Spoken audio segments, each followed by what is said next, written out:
Here I'm going to use substitution to make a simpler problem. We're still solving quadratics, and this is something that math teachers like to do. They like to try to confuse you and make things tricky and difficult. But if you notice, I have parentheses around x plus 4 and x plus 4 squared. This is a hint that I can use substitution to make a simpler problem. So I'm going to, let's pick n. I'm going to say let n equal x plus 4. Let n equal x plus 4. And that's this x plus 4 right here. So this will give me the equation n squared plus 4n minus 21 equals 0. We've been factoring all quarter, most of the quarter anyway, and this factors nicely to n plus 7 n minus 3 equals 0. So n plus 7 equals 0. Subtract 7 from both sides. N equals negative 7. Or n minus 3 equals 0.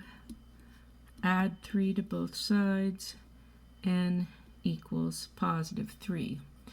Now, I used substitution up here, so I haven't solved the problem yet. I don't know the value for x, but I know x plus 4, which is n, equals negative 7.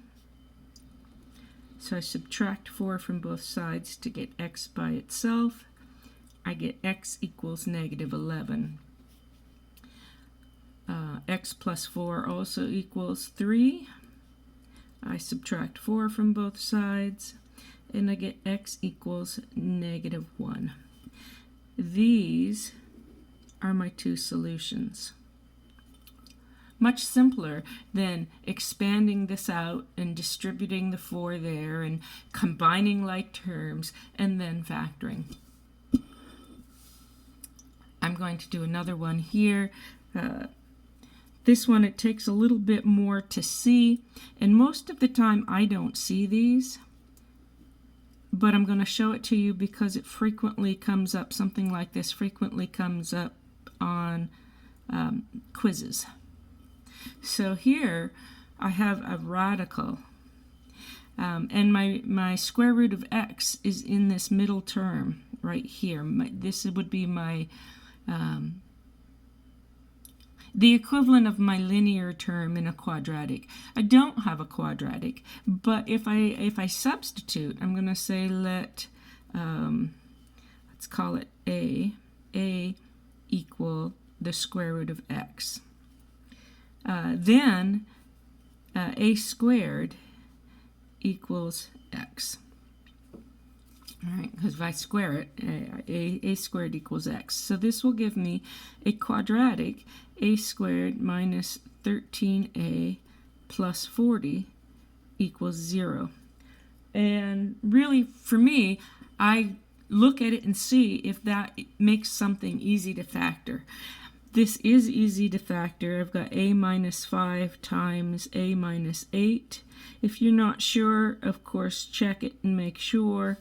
A minus 5 equals 0.